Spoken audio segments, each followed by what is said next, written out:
अभी तक हमने मैट्रिसेस के एलिमेंट्स को एक्सेस करना सीखा है, उसके सबस्क्रिप्ट्स बताकर, यानी कि बता के कौन सी रो और कौन से कॉलम में है, या उसके लीनियर इंडेक्स बताकर। अगर हमें एक एलिमेंट को एक्सेस नहीं करना बल्कि एक ज़्यादा एलिमेंट को एक्सेस करना है, या इन अदर वर्ड्स हमें सब मैट्रिक्स बनानी है, तो वो कैसे बनाएंगे अब हम वो देखेंगे। इससे पहले मैं एक बड़ी सी मैट्रिक्स डिफाइन कर देती हूँ, मैट 1 2 3 4 सेमीकोलन 5 6 7 8 सेमीकोलन 9 10 11 12 3 13 यानी कि 14 15, हमने इसमें 5 डाल दिए हैं तो इसे हम 13 14 15 और 16, ये एक 4x4 की मैट्रिक्स बनके इसमें 4 और सिर्फ 4 कॉलम्स हैं। अब मुझे ऐसी सब मैट्रिक्स बनानी है कि उसमें 5 और 9 आए, यानी कि मैट के स्क्वायर ब्रैकेट में मुझे बताना है कि मुझे कौन से रोज और कौन से कॉलम्स के एलिमेंट चाहिए। सेकंड का और थर्ड रो है इसकी, और कॉलम इनका 1 ही है। तो अगर मैं इसे रन करूँ, देखें 5 और 9 आ गए, यानी कि एक बड़ी मैट्रिक्स मैट से एक पोर्शन मैंने ले लिया है, एक कॉलम वेक्टर मैंने ले लिया, उसे मैंने y असाइन कर दिया। अब अगर मुझे 5 9 नहीं बल्कि 14 और 16 चाहिए, तो वो मैं कैसे करूँगी, y1 इक्वल्स मैट, जिस मैट्रिक्स का आपने करना है आप उसको बताओ। अब ये रो तो है एक ही, तो मैं 4 लिखूँगी खाली, और कॉमा मैं कॉलम सेकंड है और फोर्थ है तो मैं वो लिखूँगी। और देखिए 14 और 16 एक रो वेक्टर है, y1 मैट्रिक्स से आपने ये सब मैट्रिक्स बना लिया। अब अगर मुझे एक रो वेक्टर या एक कॉलम वेक्टर नहीं बल्कि एक पूरे पोर्शन चाहिए, मैं चाहती हूँ 6 7 और 14 15 आ जाए, 6 7 14 15, तो ये मैं कैसे एक्सेस करूँगी, y2 इक्वल्स मैट 6 7 14 15 सेकेंड और फोर्थ रो में है, और सेकंड और थर्ड कॉलम में है, सेकंड और थर्ड कॉलम। तो देखिए हम 6 7 14 15 6 7 14 15 की एक सब मैट्रिक्स बन गई, एक बड़ी मैट्रिक्स 4x4 की मैट्रिक्स, एक मैंने 2x2 की मैट्रिक्स जो है वो एक्सट्रैक्ट कर ली, एक सब मैट्रिक्स है। इसके अलावा ऑर्डर चेंज करके भी आप मैट्रिक्स बना सकते हो, जिस तरह यही मैट्रिक्स है जो हमने y2 बनाई है, इसी को मैं अगर y3 ऐसे बनाऊं कि बस मैं पोजीशन चेंज कर रही हूँ रोज और कॉलम्स की, मैं चाह रही हूँ फोर्थ रो पहले आए और सेकंड रो बाद में आए, और कॉलम मैं वैसे ही रहने देती हूँ, सेकंड कॉलम और थर्ड कॉलम। मैंने रोज को इंटरचेंज कर दिया इसमें, मैं चाहती हूँ कि फोर्थ रो पहले आए और सेकंड रो बाद में आए। तो देखिए वही चीज़ है, बस रोज जो है वो ऊपर नीचे हो गई। इवन y3 के अगर मैं y3 को करके करना चाहूँ, मैं करती हूँ y4 इक्वल्स y3 कर देती हूँ, y3 के जो फर्स्ट और सेकंड रो है वो अब ऐसे ही रहे, और जो फर्स्ट और सेकंड कॉलम है वो इंटरचेंज रहे, पहले सेकंड कॉलम आ जाए फिर फर्स्ट कॉलम आ जाए। तो देखें 14 6 वो पहली रो वही है, 14 15 6 7, बस कॉलम चेंज हो गए, पहले 14 6 कॉलम पहले था, अब 14 6 कॉलम बाद में आ गया, क्योंकि मैंने यहाँ पे ऑर्डर चेंज किया। मैंने अब बनाया ही ऐसे है कि फर्स्ट कॉलम जो है वो बाद में है और सेकंड कॉलम जो है वो पहले, सेकंड कॉलम पहले है और फर्स्ट कॉलम जो है वो बाद में है। इस तरह आपने रोज को इंटरचेंज कर सकते हो। जब हम मैट्रिक्स का काम कर रहे होते हैं तो हमें रोज इंटरचेंज करने की, कॉलम इंटरचेंज करने की काफ़ी ज़रूरत पड़ती है, तो ये उस लिहाज से बहुत हेल्पफुल है। इसके अलावा भी तो हमने स्क्वायर ब्रैकेट में किया है ना, कि हम स्क्वायर ब्रैकेट में बता दें कि ये रोज हैं 1 2 3 रो या कोई भी रो, और ये कॉलम है। अगर मुझे कोई बहुत बड़ी मैट्रिक्स है और मुझे सक्सेसिवली चाहिए कि मतलब 1 2 3 4 5 6 7 8 ये कॉलम इसमें से चाहिए और सेकंड थर्ड रो इस तरह चाहिए, तो उसका करने का एक और तरीका है कॉलन ऑपरेटर से। मैं लिखूँ y इक्वल्स मैट, और यहाँ मैं लिख दूँ 1 कॉलन 3 कॉमा 3 कॉलन 4, 3 कॉलन 4 का मतलब वैसे 3 4 ही है, तो ये एक ही बात है। और अगर मैं इसे रन करूँ तो देखेंगे, मैं मैट एक बार दिखा देती हूँ आपको। देखिए 1 2 3 तीन रोज, ये तीन रोज हैं 1 2 3, और उनमें भी थर्ड और फोर्थ कॉलम, तो ये पूरा पोर्शन जो है ये वाला 3 4 7 8 11 12, ये पूरा पोर्शन जो है ये एक्सट्रैक्ट होके एक और मैट्रिक्स बन गई। और ये सब मैट्रिक्स बनने का एक और तरीका था कॉलन ऑपरेटर से। कॉलन ऑपरेटर से एक और जो हम हेल्प ले सकते हैं वो ये कि अगर आप चाहते हो कि आपके पूरा एक रो, आपको पूरी एक रो चाहिए या पूरा एक कॉलम चाहिए, मतलब आपको उस कॉलम का कुछ पोर्शन या उस रो का कुछ पोर्शन ही, पूरी की पूरी रो चाहिए, तो उसके लिए ज़रूरी है कि आप उस रो का नंबर डिफाइन करो। मतलब अगर मुझे इसमें से सेकंड रो चाहिए तो मैं क्या करूँगी, मैं कहती हूँ y is equal to mat 2। मुझे सेकंड रो चाहिए लेकिन मुझे ये पूरी रो चाहिए। तो इस पूरी रो करने के लिए मुझे ये चारों बताने पड़ेंगे कि मुझे चारों कॉलम चाहिए। उसका एक तरीका है कि मैं करूँ 1 2 3 4 कॉलम्स, इस तरह मैं इसे करके बताऊं। या एक और तरीका है कि मैं इसे कर दूं 1 कॉलन 4 कि 1 से 4 तक जितने भी हैं। एक और तरीका जो है वो है खाली कॉलन यूज करने का।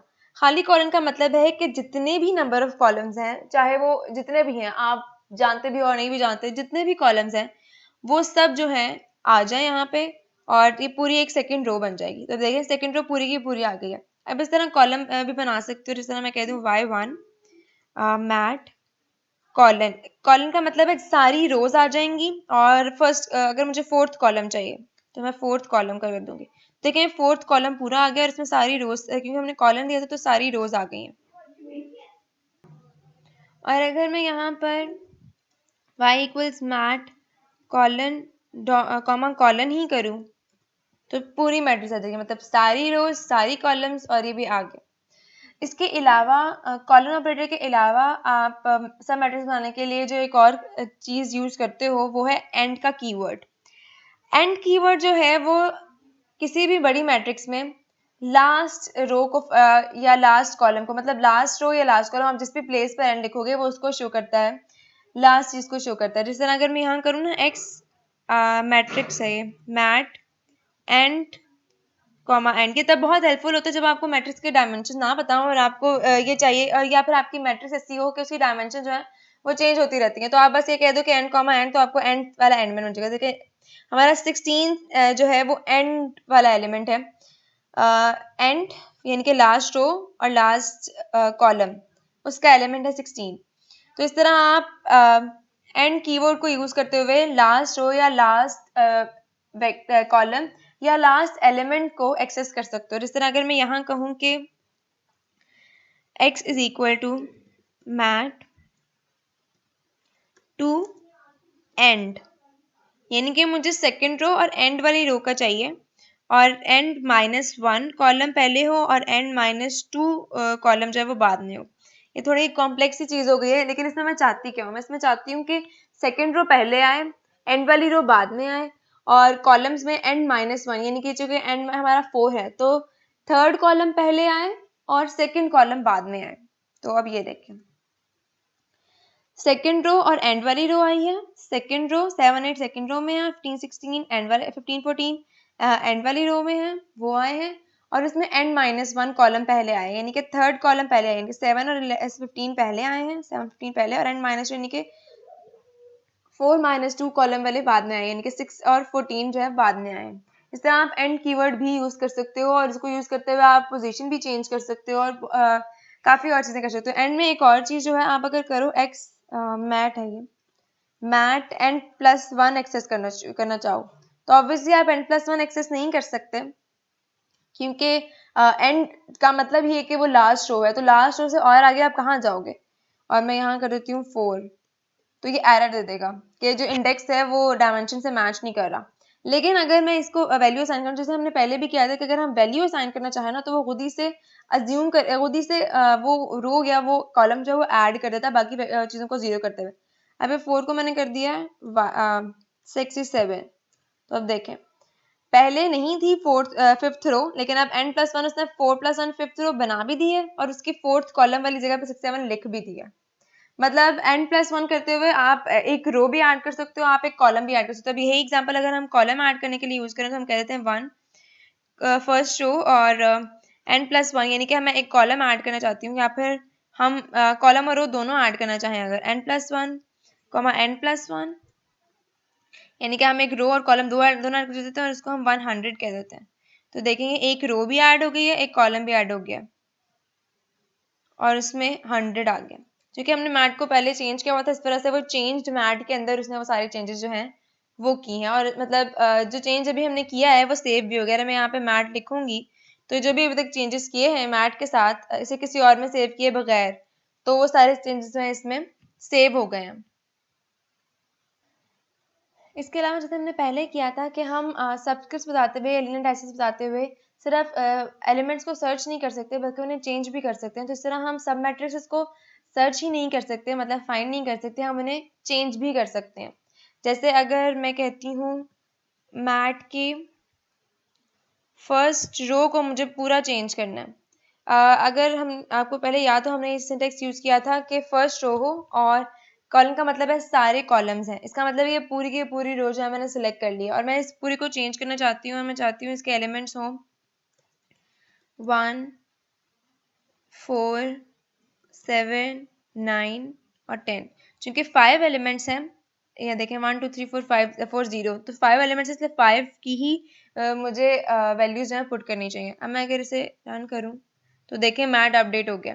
पहले यहाँ 1 2 3 4 0 था, अब यहाँ 1 4 7 9 10 है। इसका मतलब है कि हम वैल्यूज जो है मैट्रिसेस में भी पूरी पूरी रो को पूरे पूरे ब्लॉक को हम चेंज कर सकते हैं। जो भी हमने तरीके ऊपर पढ़ा है उसके थ्रू हम चेंज भी कर सकते हैं वैल्यू। पूरी रो भी चेंज हो सकती है, पूरा कॉलम भी चेंज हो सकता है, इवन 2 रोज भी चेंज हो सकती हैं। इस तरह अगर मैं कहूँ मैट 2 3 और कॉलम, इसका मतलब मैं सेकंड रो और सेकंड रो और थर्ड रो को टारगेट कर रही हूँ, तो इस तरह से मुझे वैल्यूज भी उनकी लिखनी पड़ेंगी। मैं करती हूँ 0 0 0 0 0 और सेमी कॉलम, चूंकि 2 रोज हैं तो 1 1 1 1 1 1। तो अब ये देखें सेकेंड और थर्ड रो जो है, सेकेंड रो सारी 0 हो गई है और थर्ड रो सारे 1s हो गए हैं। इस तरह मैं पूरी पूरी रोज और पूरे पूरे कॉलम्स भी चेंज कर सकती हूँ।